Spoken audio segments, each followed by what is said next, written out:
Nossa língua, nossa língua. Boa noite. No Nossa Língua Portuguesa de hoje, uma conversa muito importante com o engenheiro Roberto Salvador Scaringella. Ele é diretor superintendente do Instituto de Segurança de Trânsito e ocupou vários cargos na administração pública, sempre tratando de trânsito. Vamos conversar com ele especificamente sobre o novo Código de Trânsito, o Código de Trânsito Brasileiro, que é o nome, né, desse bendito código, tomara Deus pegue. Vamos conversar com ele sobre isso. Você vai ter ainda neste programa Chico Buarque de Mangueira. Peraí, é Chico Buarque de Holanda, né? Ele foi aí de Mangueira durante o Carnaval. Creia, ilustre cavalheiro, contra a fé ou moléstia, crime, use Dorival Caymmi, vá de Jackson do Bandeiro. E também o grupo Biquíni Cavadão. Quem foi que disse que dinheiro não traz felicidade? Se todavia acaba em samba. E eu volto já já. Língua portuguesa, nossa língua portuguesa, nossa língua, nossa língua, nossa língua portuguesa. Nossa língua. Nossa língua portuguesa. Nossa língua, nossa língua portuguesa. Nossa língua, nossa língua, nossa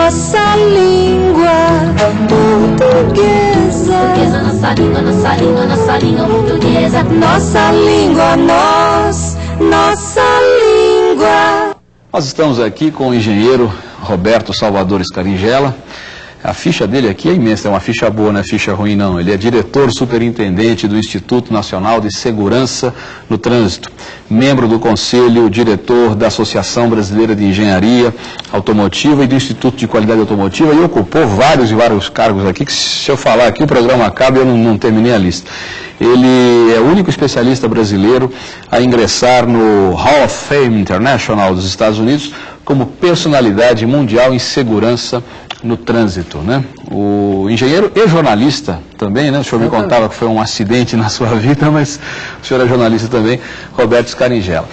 Um dos motivos que me levaram a trazer o senhor aqui, foi a convidá-lo, né? Foi um episódio pessoal, o senhor não vai lembrar, mas eu tenho muita consideração pelo senhor, porque vejo no senhor um técnico competente, vejo no senhor um técnico que tem visão humanística das coisas. Isso eu comprovei pessoalmente. Um dia eu morava no centro de São Paulo, havia na rua em que eu morava uma balbúrdia infernal que não se resolvia de jeito nenhum. Era 1 da manhã, eu tinha filho pequeno e nada, liguei para todo mundo, polícia e tal, ninguém resolveu. Eu passei a mão na lista telefônica, liguei para a sua casa, né, o senhor era diretor do trânsito na época, liguei para a sua casa, era de madrugada, o senhor me atendeu e eu disse, reconheci pela voz, porque eu conhecia da imprensa, e eu disse, é o engenheiro Roberto? O senhor disse sim.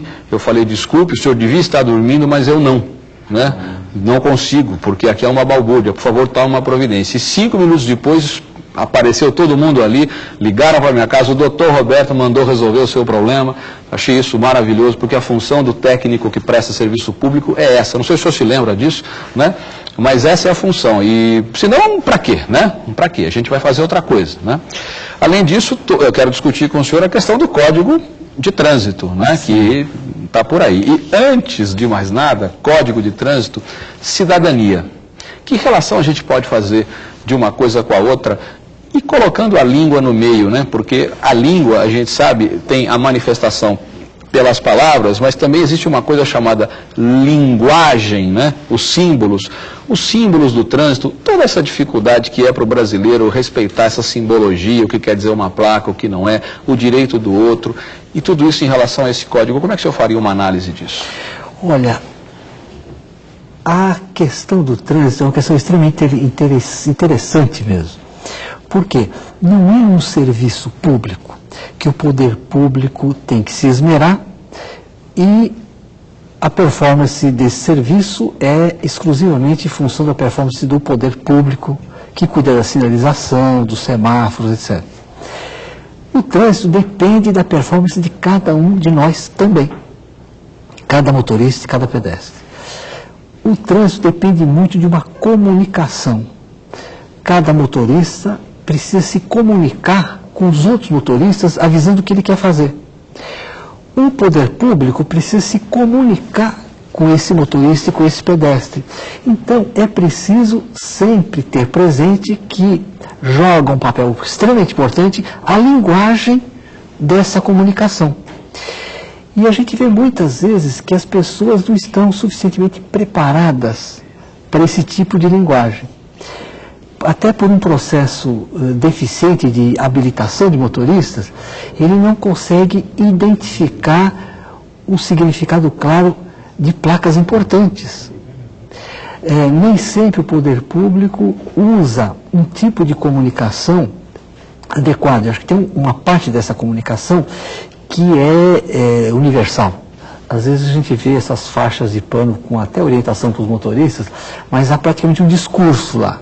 Isso é ineficiente. E às vezes uma coisa horrorosa, eu vi a semana passada, eu vi na rua, na Avenida Cidade Jardim, aqui em São Paulo, eu vi uma placa do CET, DSV, uma faixa, aliás, que dizia: sinal você para.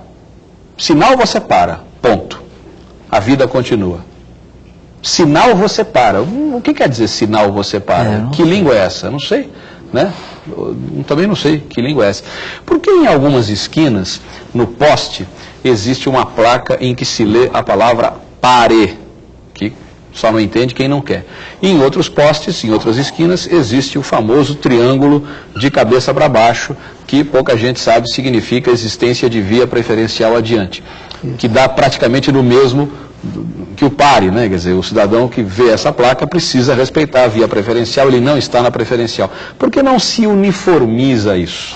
Agora, a placa pare, ela é mais radical. Ela, aliás, é uma das placas que precisariam ser reabilitadas. Porque ela não existe na prática, porque né? ela é ignorada. Ela é ignorada realmente. A placa pare, quando colocada adequadamente, ela requer que o motorista realmente pare e não apenas fique atento de que ele vai entrar no preferencial, de que ele vai mudar de um estágio para outro. Agora, é a placa mais desrespeitada possível. A gente vai voltar a conversar daqui a pouquinho, eu vou interromper, no próximo bloco eu falo sobre vocabulário, depois eu volto a conversar com o engenheiro Scaringella. Gal, Betânia, Rita, Clara, Evoé, jovens à vista. Muitas e muitas palavras na língua portuguesa têm as chamadas formas variantes, as chamadas formas paralelas. E sempre que isso acontece, as pessoas tentam tomar partido. A certa é esta, a certa é aquela. Por exemplo, juntar a juntar, fica uma discussão, como é, como é que não é. Intrincado, intricado. Muita gente acha, por exemplo, se você disser por aí intricado, um caso intricado, muita gente vai achar que você está errando, que você comeu uma letra. E você não terá comido, não. O caso é intricado ou é intrincado, tanto faz. Dobradinhas desse tipo existem muitas e muitas. Algumas até surpreendem bastante, como é o caso de floco, que pode ser froco, ou de flauta, que pode ser frauta. Se você duvidar, consulte um bom dicionário e você vai ver que eu não estou falando bobagem. Por falar nisso, Chico Buarque escreveu uma canção maravilhosa chamada Para Todos, e nessa canção ele mexe com duas palavrinhas que dão o que falar. Vamos ouvir e depois a gente conversa. Vi cidades, vi dinheiro, bandoleiros, vi hospícios, moças feito passarinho, avoando de edifícios, Fumiari, Cheire Vinícius, beba Nelson Cavaquinho.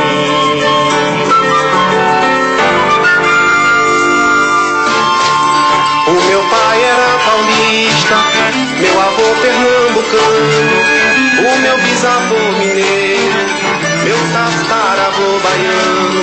Vou na estrada há muitos anos, sou um artista brasileiro. Quem é que nunca disse que ela é avoada? Essa mulher é avoada, né? Mas quando alguém diz que passou a tarde avoando, ou que gostaria muito de avoar, as pessoas logo riem e fazem aqueles comentários um tanto quanto preconceituosos. Chico Buarque, nessa letra, usou a palavra avoando, avoando do verbo avoar. E se você consultar um bom dicionário, vai descobrir que avoar é forma variante de voar. Voar, avoar. Chico Buarque absolutamente tem razão aqui, a forma existe, está dicionarizada, é perfeitamente possível.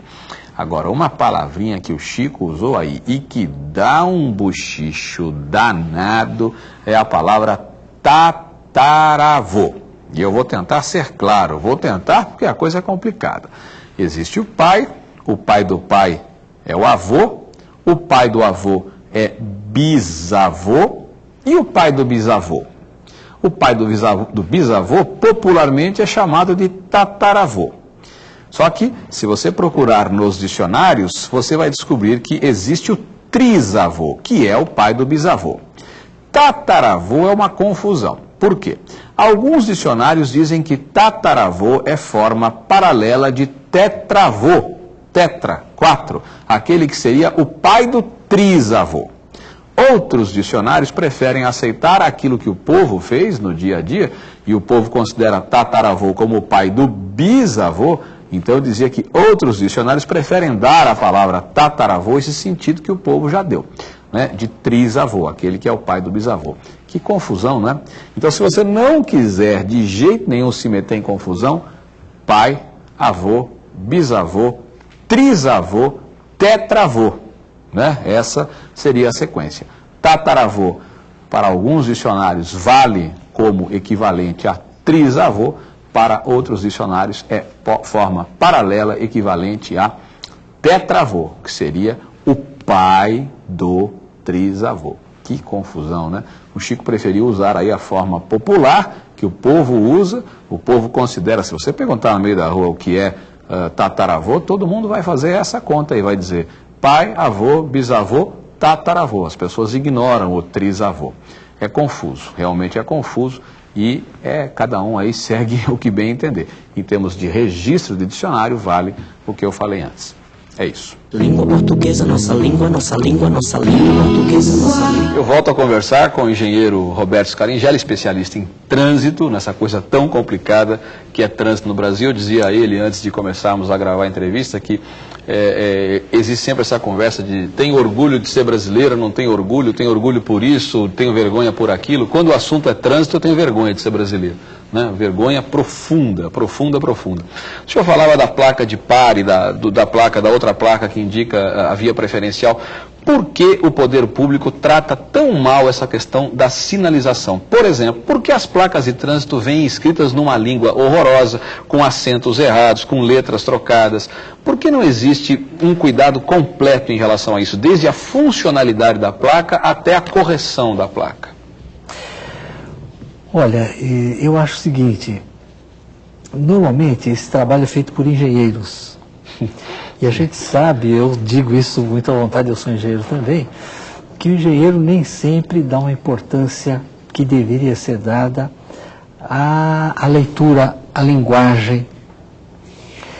E essa questão da linguagem como um todo no trânsito, ela é extremamente importante. Principalmente quando se pretende educar para o trânsito. Eu acho que a gente se acomodou muito a fórmulas de não corra, não mate, não morra, etc. E não se descobriu um tipo de linguagem que, em vez de fazer com que o espectador se dissocie daquilo que está sendo ensinado, ele se associa àquilo. Então, é preciso ter um cuidado não só com o que se escreve nas placas, mas como educar para o trânsito. Essa questão da cidadania, mostrar que o motorista, o pedestre, não está sozinho. Com a concentração de pessoas e de veículos, você vai ter que ter leis, acordos sociais, para fazer com que seja possível a convivência. Então, ele vai ter que ter um agudo espírito ou sentimento de cidadania para entender que ele tem limites nas suas ações, ele precisa respeitar os outros E principalmente, até para garantir a sua segurança, ele precisa se comunicar com o outro motorista. O senhor não acha que, como sempre, a questão do trânsito não é uma questão isolada? Ou seja, o trânsito no Brasil é ruim porque a sociedade brasileira ainda precisa de uma série de avanços em tantos campos, e o trânsito seria um deles. Essa nossa selvageria no trânsito não é um pouco reflexo dessa selvageria que permeia a sociedade brasileira numa série de aspectos? Saúde pública, por exemplo, educação, essa coisa toda que é trágica no Brasil? Claro, a sociedade não é só violenta no trânsito, ela é violenta. E ela é violenta no trânsito também.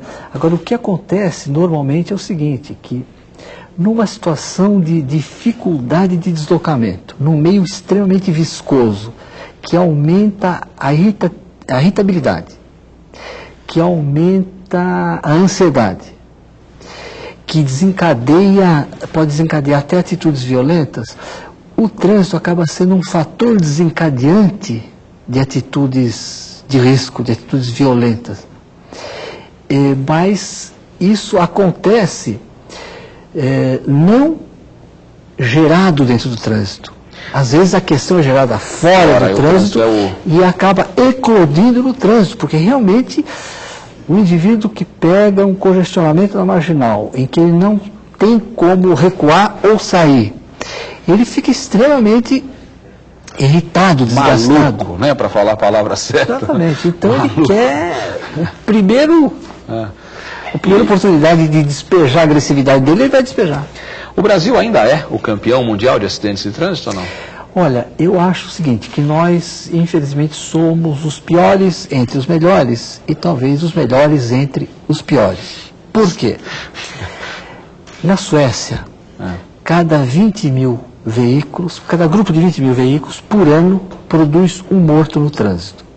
No Brasil, cada grupo de 400 veículos produz um morto no trânsito. Portanto, nós somos mais de 20 vezes mais violentos que a Suécia. Coisa de louco.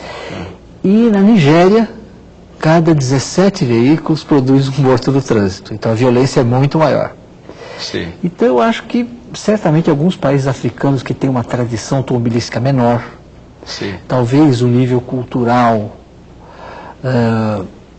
mais primitivo, tem uma violência maior, mas o Brasil todo, por ano, mata mais gente que os Estados Unidos, com a frota que aqui, tem 10 vezes a frota que tem o Brasil. Eu volto a conversar com o engenheiro Scaringella daqui a pouquinho. Língua portuguesa, nossa língua, nossa língua, nossa língua portuguesa, nossa língua. Engenheiro, o texto do novo código, aliás, outro dia eu vi no jornal, trabalho na Folha de São Paulo também, e vi lá o código e descobri que o nome dele é Código de Trânsito Brasileiro, não é Código Nacional de Trânsito, né? Código de Trânsito Brasileiro. Esse código foi escrito em que padrão linguístico? Qualquer brasileiro pega, lê, entende, ou como é que é a história? Como é que foi a preocupação em relação a isso? Não, é uma linguagem de legislador, é uma linguagem de advogado, é uma linguagem de um código de leis. Eu acredito que para o grande público ele precisaria ser traduzido para uma linguagem mais objetiva, mais leve, porque muitos artigos remetem a outros artigos, a outros itens, a outros capítulos, então é muito difícil de ler. Agora, a essência de informação que o código tem é relativamente simples, porque fundamentalmente o que ele faz? Ele disciplina a questão da habilitação e do controle de atitudes do motorista, do ciclista, do pedestre. E isso dá para traduzir numa linguagem simples. Mas, de todo jeito, eu acho que ele não só quer disciplinar a questão do motorista ou do agente do trânsito, que é o pedestre, o ciclista, o motociclista, etc., mas ele procura também buscar um caminho de nós termos aqui no Brasil uma frota circulante com mais saúde mecânica.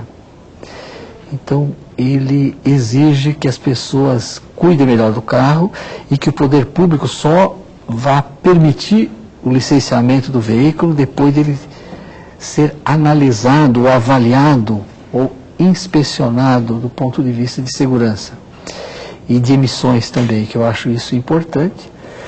E acho que o código também trata de uma forma adequada de uma divisão melhor, mais harmônica entre os diversos níveis de poder.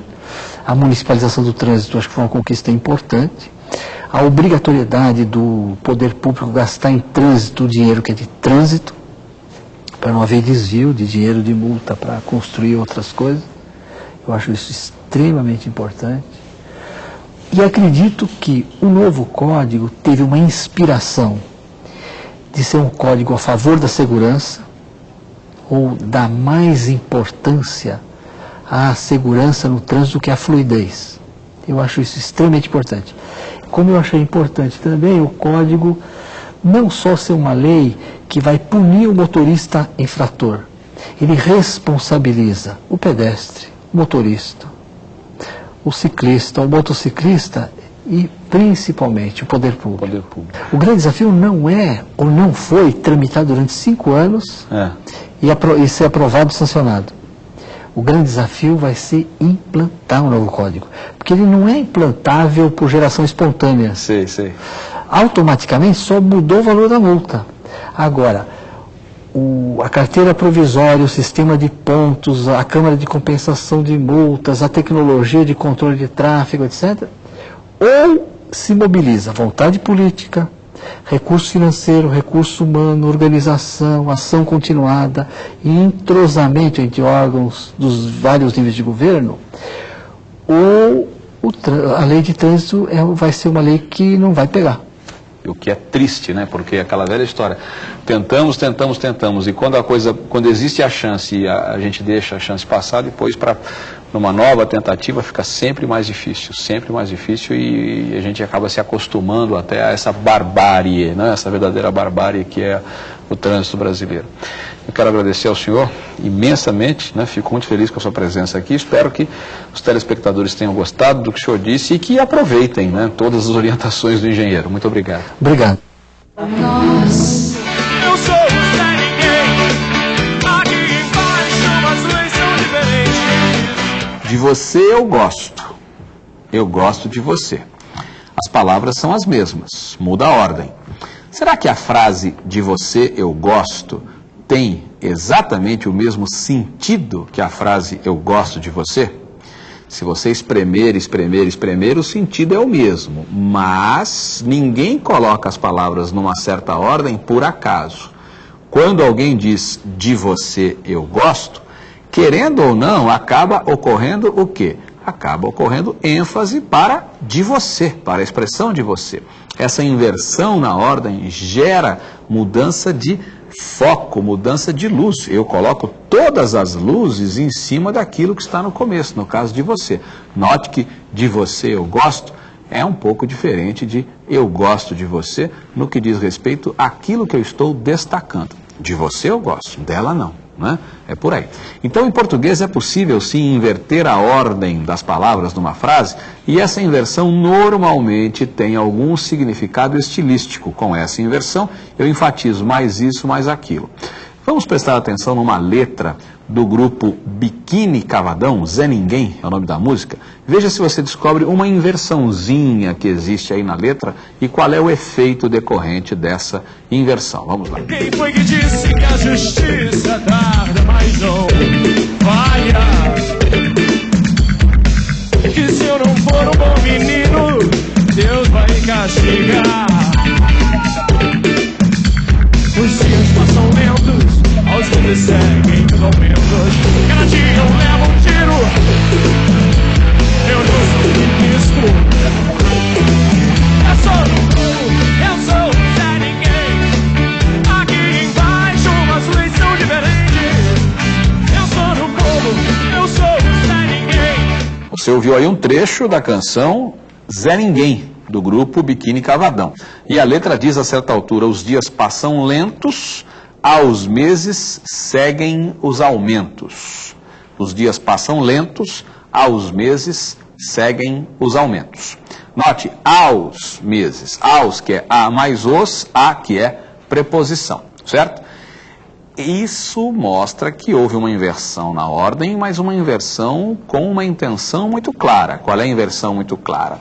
Na ordem direta, o que seria feito aqui? Os aumentos seguem os meses, ou seja, o que se quer dizer é que os meses vão correndo e do mesmo jeito que os meses vão correndo, os aumentos vão correndo. Os aumentos vão correndo. E um vai atrás do outro. O aumento vai atrás do mês, né? Essa coisa toda. Se a ordem fosse direta, os aumentos seguem os meses, não haveria rima entre a palavra lentos e a palavra aumentos. Note que quem escreveu a letra quis fazer rima, a rima entre lentos e aumentos. Para isso é necessário colocar aumentos no fim do verso. E para isso eu preciso colocar meses no começo. Para não inverter o sentido, o que é que eu faço? Eu coloco essa preposiçãozinha, aos é a mais os. Aos meses seguem os aumentos. Note que na ordem direta não seria necessária a preposição, eu diria os aumentos seguem os meses, né? Os aumentos seguem os meses. Se eu colocar os meses no começo sem a preposição, os meses seguem os aumentos, quem segue passa a ser seguido, quem é seguido passa a seguir, muda completamente o sentido. Então é isso, a preposição é colocada, aos é a mais os, a preposição a é colocada para que não se altere o sentido de jeito nenhum, e o autor fez isso de propósito, para ganhar a rima entre lentos e aumentos. Esse é um recurso estilístico perfeitamente possível, não há nenhum problema em relação a isso, muito pelo contrário, é a gramática, a estrutura frasal atendendo aquilo que efetivamente se quer dizer. É isso. Língua portuguesa, nossa língua portuguesa, nossa língua, nossa língua, nossa língua portuguesa. Nossa língua. Nossa língua portuguesa. Nossa língua portuguesa. Nossa língua, nossa língua portuguesa. Portuguesa, nossa língua portuguesa. Nossa